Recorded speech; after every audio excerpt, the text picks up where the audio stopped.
Oi, eu sou o Gui e esse vídeo está sendo feito porque eu acho necessário e muito falar sobre esses assuntos no canal de vez em quando, para mostrar a hipocrisia, ignorância e incompetência da nossa sociedade e resolver seus próprios problemas. Dia 21 de junho, um filho de uma matou o pai, a mãe e o irmão de 3 anos. Na foto que circulou na imprensa, nitidamente o que fez isso era criança, mas ele tem 14 anos e tudo isso foi feito por um desejo de visitar a puta, quer dizer, a web namorada que ele tinha.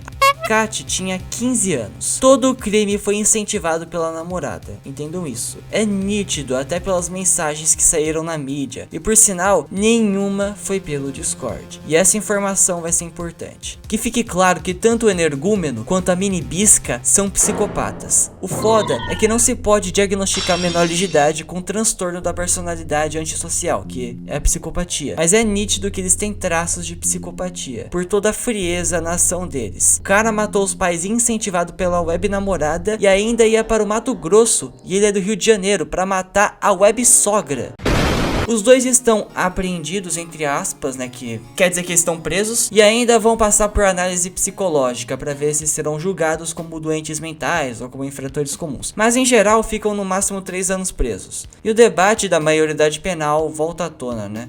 Bom, por que eu fiz toda essa recapitulação? Para vocês verem o quão complexo é tudo isso. Não é só papum, matou e vai preso, não. Só pela descrição, a manipulação, psicopatia, eu não citei mais uma irresponsabilidade por parte do pai, porque ele era CAC e guardava a arma em um lugar que o filho tinha acesso, não em um lugar mais seguro. E eu não tô tirando a culpa do autor do crime, tá? Só estou ressaltando essa parte da arma como um elemento a mais. Mas o que tem alguns jornais e até autoridades, entre aspas, falando que a culpa é de videogame, eu nem vou me conter. Esse país é uma piada. Esses profissionais, entre aspas, são uns merdas. E se você é sensível, saia desse vídeo, porque eu não tenho papas nas línguas. Eu vou desmentir essa narrativa de que a culpa é de um jogo ou do Discord. Então esse vídeo será dividido em capítulos, cada um dedicado a uma fake news ligada ao tema que vi.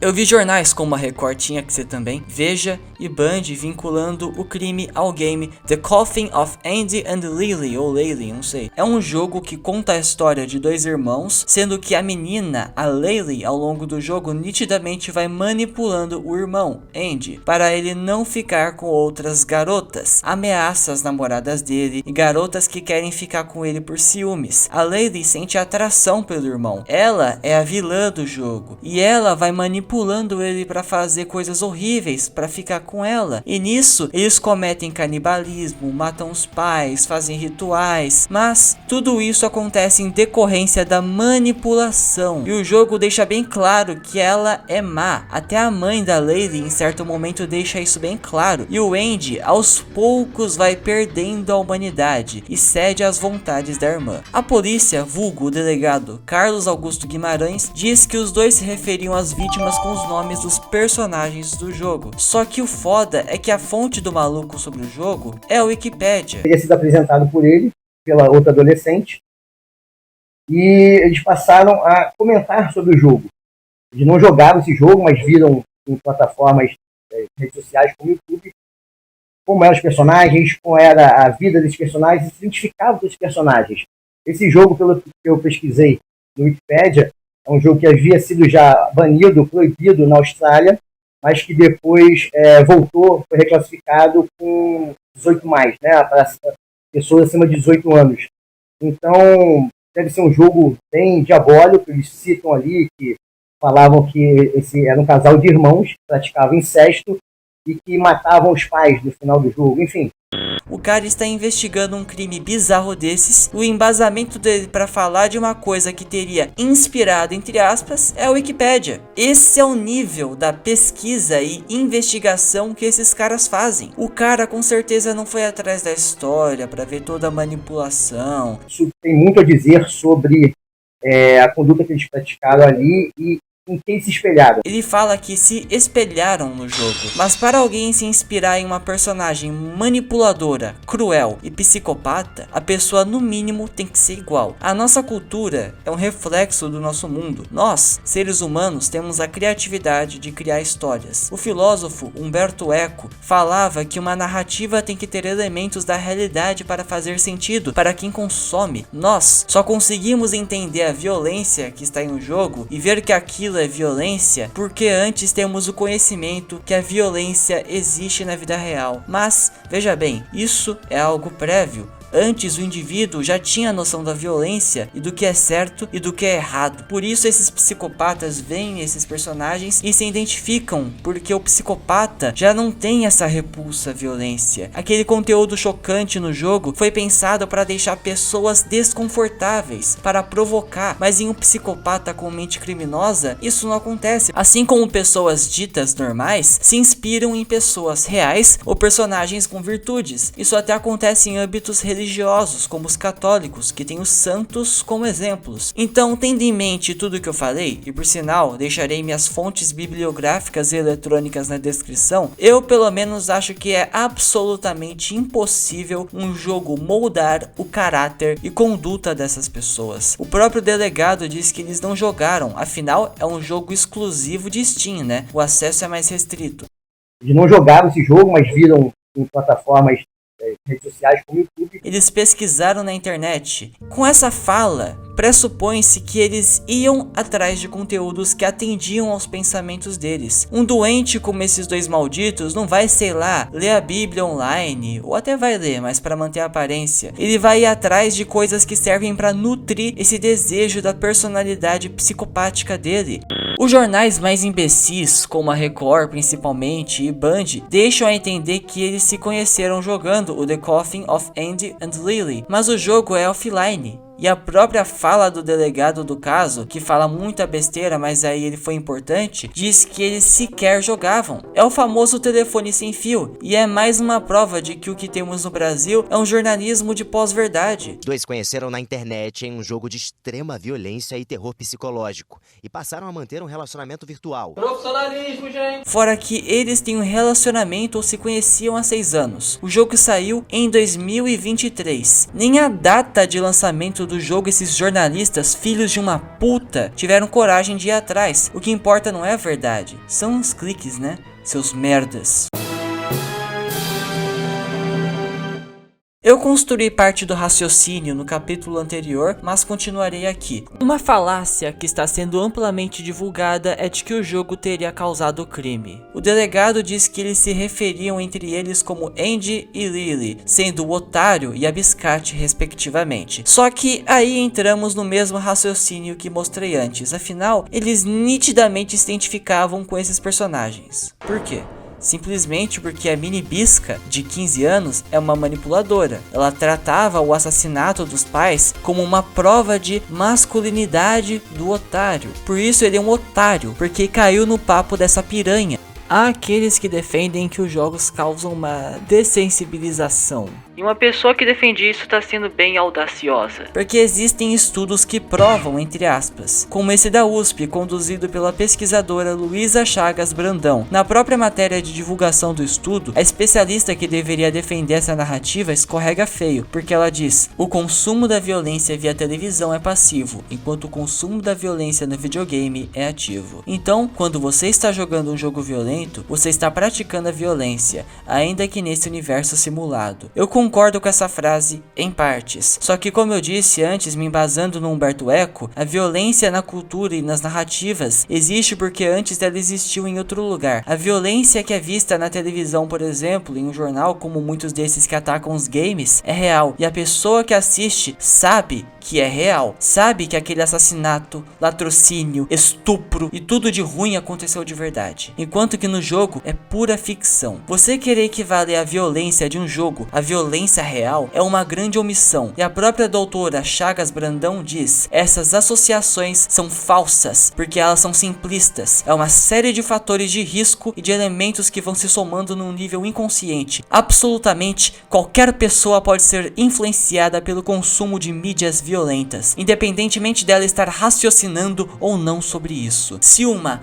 doutora que estudou sabe-se lá quantos anos a respeito desse tema não consegue chegar a uma conclusão, é um cara que estudou, entre aspas, pela Wikipédia que vai conseguir? É o caralho. Aqui a hipocrisia fica bem na cara, porque a pesquisadora diz que mídias violentas em si influenciam. Isso engloba absolutamente tudo e vão somando de modo inconsciente. A pessoa que está jogando videogame é plenamente consciente. Ela comprou ou baixou o jogo, às vezes insere, o CD no console, joga, lê diálogos, entende uma história. Agora pense, uma família sentada na hora do almoço ou jantar em uma mesa, que liga a televisão e fica apenas ouvindo um jornal falando de casos horrendos, está em um estado bem mais inconsciente do que aquele que está jogando um jogo violento. Desse modo, até crianças recebem uma certa violência de modo inconsciente, porque a violência da televisão foi normalizada, e esses jornalistas hipócritas sabem bem disso e omitem, se eximam.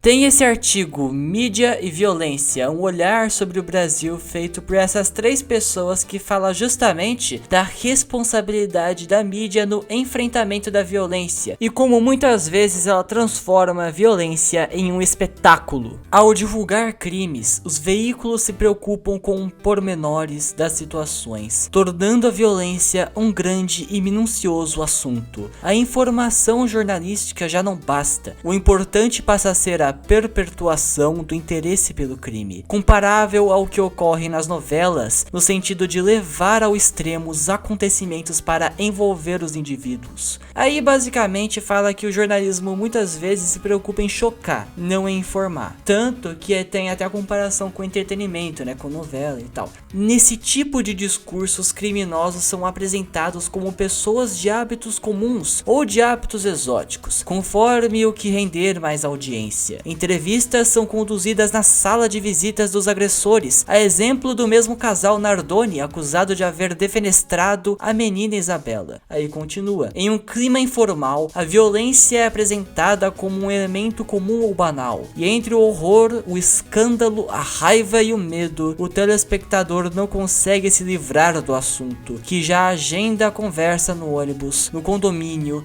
no clube ou no trabalho. A cultura da violência é promovida pela mídia como uma resposta ao cotidiano social que busca combater a rotina, proteger-se e livrar-se do perigo, em uma negação que equivaleria a uma pessoa dizer: ainda bem que não aconteceu comigo. Não importa mais a informação, mas o quanto o elemento violência é capaz de ser mantido a fim de espiar a angústia dos indivíduos. Olha, eu não vou ser desonesto aqui. Esse trecho fala que a mídia banaliza a violência com a finalidade de romper com a rotina social padrão, praticamente negar a vida comum. As pessoas assistem casos bizarros de ultraviolência e pensam: meu Deus, antes dele do que eu. Todavia, como no jogo, isso não prova relações diretas da violência da televisão com a violência real. Como diz, jornais, revistas, rádios, televisão e internet figuram entre as grandes mídias que ditam tendências e exercem fascínio nos públicos, por meio de abordagens, discursos e imagens, ou influenciando a opinião pública, inserem-se nos organismos da sociedade e se mostram capazes de reafirmar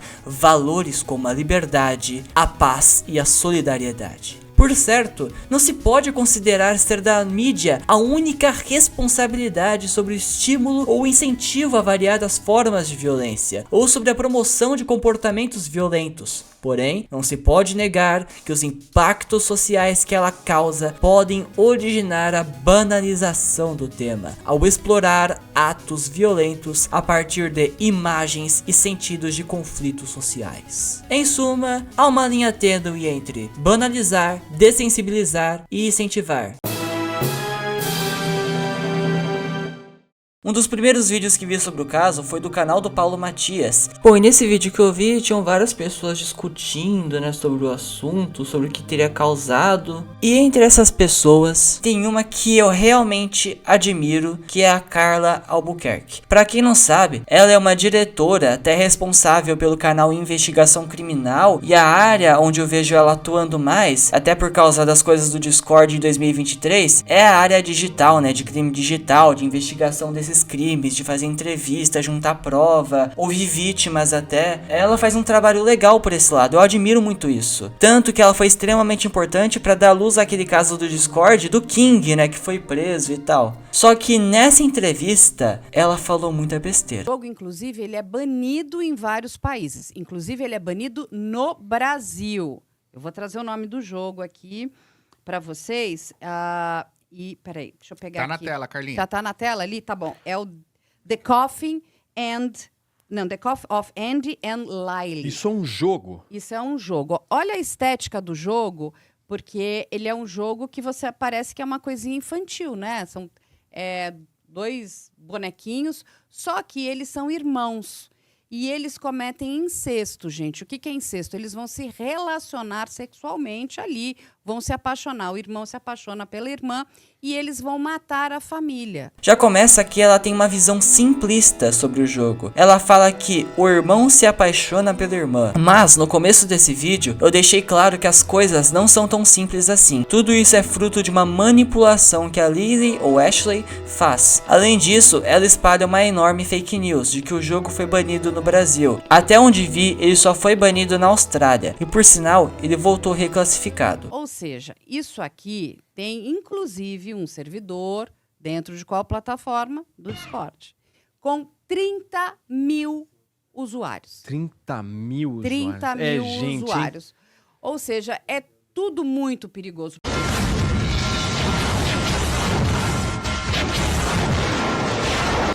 Ela enfatiza que o jogo tem um servidor no Discord. E daí? O que isso diz sobre o caso? As mensagens que existem são entre os dois apenas, e nenhuma é pelo Discord. É um horror.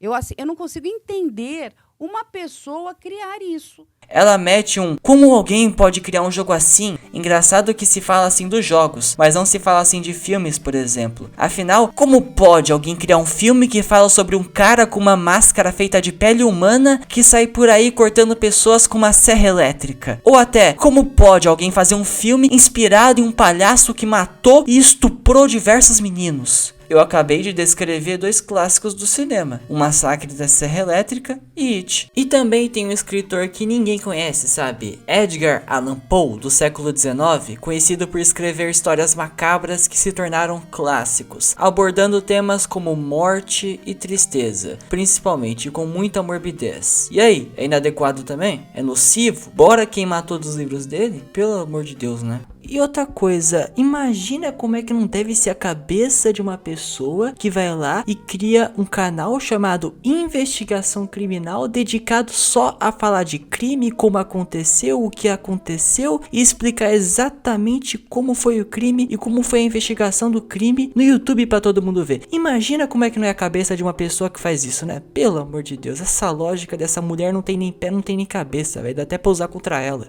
Seguindo a lógica da Carla, o horror e o terror são um problema, porque a violência que existe no The Coffin é tão grande quanto as desses filmes. Por isso que a nossa função aqui não é de criar pânico, mas é de trazer informação. Mentiroso! Engraçado que ela fala que a função não é criar pânico. Amiga, você tá fazendo o quê? Você quer o quê citando o Discord gratuitamente? Você fez o quê falando do jogo de maneira tão tendenciosa? Quando eu digo que a linguagem é tendenciosa, é o modo que a pessoa fala é tendencioso, é que nesse caso da Carla, ela usa palavras como red flag, fala de sinal vermelho, de alerta. Cara, isso é uma linguagem alarmista. Para os pais que estão assistindo, prestem atenção, se o Fefe puder colocar de novo, nos personagens. Esses personagens é um red flag, olha. O que é isso? É o personagem. O que é red flag? Ah, não, é um sinal vermelho, desculpa. É tipo falar assim, ó, não tô querendo gerar pânico nem nada, mas fica longe dessa porra aí, pelo amor de Deus. Tá vendo como que é contraditório isso aí que ela fez? Não venha passar um discurso alarmista travestido de um simples aviso. Pelo menos assuma a real intenção de um discurso. Não existe, né, uma solução simples para assuntos complexos. É, claro. Então, assim, tudo é muito... É o que ele acabou de falar. Quando a gente está nas grandes metrópoles, a gente lida com a violência, né? E tem Total. Assim, tem localidades aqui, né, que tem violência extrema no nosso país. E aí começa a parte onde ela é sensata, porque ela diz coisas que realmente são plausíveis e condizem até com o estudo da USP que eu trouxe, porque a culpa nesse caso nem são dos pais, porque os dois são psicopatas. O psicopata é simplesmente indiferente com essas questões. O pai pode ser o melhor pai do mundo, mas para o psicopata isso não importa, ele tem vínculo com ninguém. De todas, essa foi a fake news menos pior, porque os erros foram puramente conceituais. Ela não foi desonesta ou antiética como os outros jornais, só acho que ela foi muito alarmista e generalizou demais.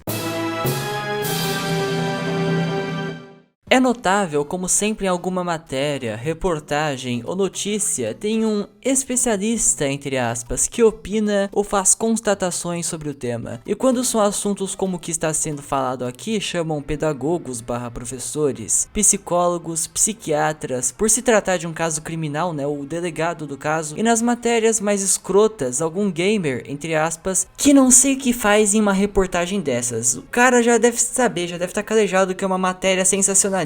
Ou o MEI tem pra esses caras, ou o cara é muito otário, ou o cara tá sendo pago. É uma dessas três opções. Você chamar uma autoridade é um recurso argumentativo que pode ser ou não ser válido. Se vocês forem pesquisar apelo à autoridade no Google, vai aparecer até mesmo a falácia do apelo à autoridade, que é quando você apenas pega a autoridade da pessoa para validar um argumento independentemente do que a pessoa está falando. A falácia só acontece quando você exclusivamente está usando apenas o cargo da autoridade para validar algo, ou está se tornando uma autoridade para falar algo, tipo, você tá errado porque eu sou melhor que você. Isso sim é uma falácia, porque você tá provando porra nenhuma. Agora, se essa autoridade realmente está provando que tem alguma propriedade no que tá falando, se essa autoridade realmente tá falando coisas coesas, tá falando coisa com coisa, aí sim é válido. Aí sim não é falácia, mas não é por ser uma autoridade, é porque ele está falando corretamente, digamos assim, porque não tá falando merda. A questão é que a autoridade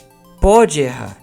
E como erra, mas a própria mídia previamente e há tempos destrói e constrói a imagem de certas pessoas ou coisas. Então as pessoas assim se sentem seguras, entre aspas, a acreditar cegamente em qualquer imbecil que um jornal colocar em uma reportagem. Afinal, como alguém que deu uma entrevista, sei lá, um exemplo banal, na Veja pode estar errado? Onde já se viu um jornal errar, né? E aí que entra o principal, uma autoridade não deve apenas existir porque sim. Não, a autoridade tem que ser comprovada por competência. Por isso que sempre que um especialista é citado em matérias tendenciosas como essas, busque ver quem é que é essa pessoa. Verifique a veracidade das informações que estão sendo ditas pela pessoa. Por exemplo, eu aqui vi que o delegado do caso pesquisa na Wikipédia. É só uma adição que eu vou fazer aqui, que nem tudo que tá no Wikipédia é verdade, tá? É por isso que tem esse problema, porque o Wikipédia é um lugar onde qualquer um pode mudar qualquer coisa. Só que tem coisa que é verdade na Wikipédia. A Wikipédia é uma fonte que ela pode ser muito boa ou muito ruim.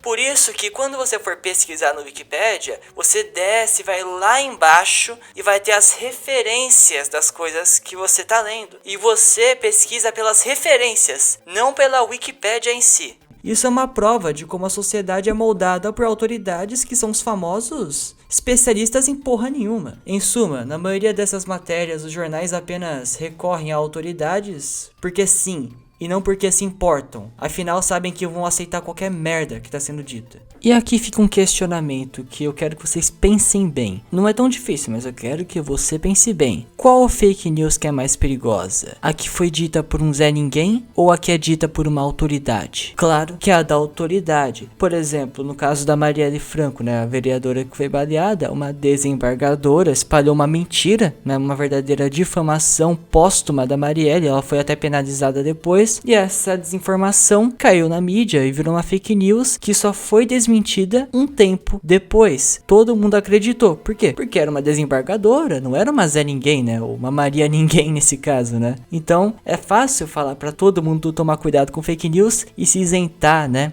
Se eximar. Essa parte foi adicionada porque dia 6 de julho de 2025 A Record, no Domingo Espetacular, passou a reportagem: casal de adolescentes choca o país ao planejar e cometer assassinatos sobre influência de jogo, que é mega sensacionalista. É uma reportagem hiper apelativa. Pra vocês terem ideia, eles leem as conversas dos dois doentes, tipo, pra que fazer isso? A intenção deles com tudo isso é sensibilizar o telespectador pra fazer o que eles realmente queriam: impor uma ideia pelo medo. E que ideia é essa? Que temos que controlar a internet, que temos que censurar as redes sociais, porque eles mostram com o nome censurado, mas eles deixam bem claro que é o canal do Golart com o vídeo O Jogo dos Irmãos Canibais. E os profissionais, entre aspas, são tão despreparados que eles tratam como se o vídeo fosse um tutorial do jogo, sendo que o vídeo é uma puta produção contando a história do jogo até o capítulo que tinha saído. E eles mostraram o vídeo para o advogado em direito digital, entre aspas, e o cara disse que o vídeo deve ser tirado do ar. Querem censurar o Golart, falando que o vídeo era só um compilado de formas de matar os pais. Esqueceram de borrar aqui, né? Como eles são bem profissionais, né? Borraram o YouTube, inclusive. Olha, eu não sabia que isso aqui era YouTube. Mas borraram, né? Não borraram aqui meu rosto. Tudo bem, mas eu acho que o pior foi isso aqui também, né? Eles não borraram o título do meu vídeo, que é literalmente você, então, ok. É só pesquisar e você vai achar meu canal em 2 segundos. Você faz isso, qualquer pessoa faz isso, né? Então borraram meu nome, borraram minha foto de perfil, só que não borraram aqui. E também o título tá aqui, então é só você pesquisar que você vai chegar direto no meu vídeo. E olha o que ele fala em seguida. Ele deve sair do ar e esperamos que a plataforma identifique, principalmente agora, depois da mudança do Marco Civil da internet, esse tipo de conteúdo que, na verdade, está apenas divulgando formas de como a criança pode matar os próprios pais. Divulgando formas de como a criança pode matar os próprios pais. Quem não sabe, há uns anos atrás a Record fez uma matéria que praticamente associava o Michael Kister à pedofilia. E o que o Michael fez? Processou a Record e ganhou. Eles reclamam tanto da violência do jogo, mas a reportagem é nitidamente mais preocupada em narrar literalmente o crime inteiro. A reportagem não se preocupa em fazer uma análise racional, se preocupa apenas em chocar quem tá assistindo. Falam que o jogo que serve de inspiração, mas sabe o que encontram na casa de criminosos como esses? Documentários, vídeos de tragédias, conteúdo jornalístico, que nem geralmente quando tem massacre escolar, né, encontram muitos materiais e referências a outros massacres, especialmente ao de Realengo e Columbine, que são as inspirações diretas, né, para esses tipos de crimes no Brasil. Então, o que impede algum doente de assistir essa reportagem dessa, onde vocês até leem as mensagens da menina, contando até 10 pro otário matar os pais, e se inspirar nisso? Nada impede. Se vocês acham que a ficção causa isso, por que o jornalismo que em teoria narra a realidade não faria isso? Fica o questionamento. Essa parte foi feita no dia 7 de julho, bem depois das outras, e é impressionante como tudo que eu escrevi antes chegou onde eu achava que chegaria. Primeiro espalharam a mentira de que se conheceram jogando, depois falam que o jogo causou o crime, depois falam que a culpa é da internet, depois as figuras de autoridade que se acham semideuses que mandam e desmandam nas pessoas por terem um rei na barriga, usam as mentiras para falar merda e tomar atitudes de merda, e no fim a junção de tudo isso, que é essa porra dessa reportagem aí. Espero que esse vídeo tenha ajudado a esclarecer sobre as fake news sobre esse caso. Eu fiquei revoltado porque muitos jornais que espalham mentiras sobre esse assunto são os mesmos que querem combater as fake news ou serem veículos confiáveis. Mas no fim, fica claro que esses caras são uns merdas. Esses caras não ligam para a mentira, só se aquela mentira o incomodar. O homem não se importa com ilusões, só com aquelas que o incomodam. Esses professores, jornalistas, e não duvido que daqui a pouco venham políticos, são falsos moralistas. Só vê, sei lá, a matéria da Record sobre o caso. Os caras ficaram passando gameplay de Call of Duty, CS, um monte de coisa nada a ver. Os caras estão presos nos anos 90, mano. Eles deveriam estar desesperados, porque se depender dessa geração, daqui uns anos vai ter ninguém assistindo eles. E por sinal, eles já estão perdendo audiência pra caralho. E quando quanto às figuras de autoridade, entre aspas, que falam sobre isso, poxa, o delegado de polícia usa a Wikipédia como fonte. Cara, esse é o nível do nosso país. E eu tenho apenas 16 anos. Eu não sou um cara mega acadêmico, mas eu sei que se você quer falar sobre certo tema, no mínimo, você deve fazer uma pesquisa aprofundada sobre. E a Wikipédia não tem isso. Que nem eu, antes de fazer esse vídeo, já tinha lido Nietzsche, já tinha lido, por exemplo, né, tô lendo na verdade, O Mundo Assombrado pelos Demônios, do Carl Sagan. Li livros sobre cultura, li livros até sobre religião que abordam uma questão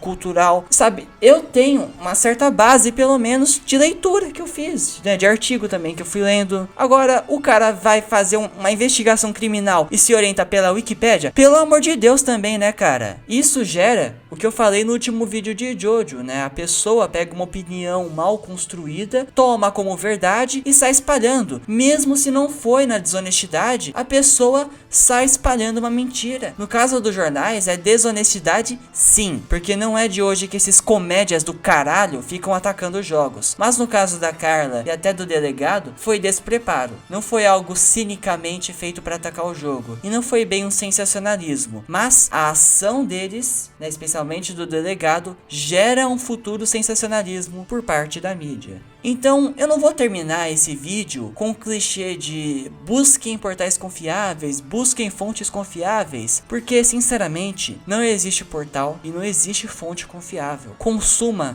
todos eles, consuma todos os portais, todas as fontes, todos que você puder. Mas você tem que saber discernir o que é o viés ali e o que aconteceu de verdade. Senão, você será manipulado. Inclusive, você tem que ver esse vídeo de modo crítico. Você tem que opinar, você tem que questionar, você tem que me questionar. Eu vou deixar as fontes. Você tem que consultar as fontes. Duvide do que eu estou falando. Seja um agente ativo. Você, assim como eu, tem suas ideias, seus preconceitos, sua ideologia. E isso pesa na análise que você faz das coisas. Então aprenda a fazer discernimento se não sabe. Não caia nessas mentiras. Eu sou o Gui, o vídeo vai ficando por aqui. Se não está inscrito, se inscreva. Não é meu hábito ficar fazendo vídeos assim. Eu fiz porque achei necessário. Mas se gosta de iceberg, anime, jogo, cara, se inscreve no canal que isso aí é o que não falta por aqui. Agora sim, adeus, falou e tchau!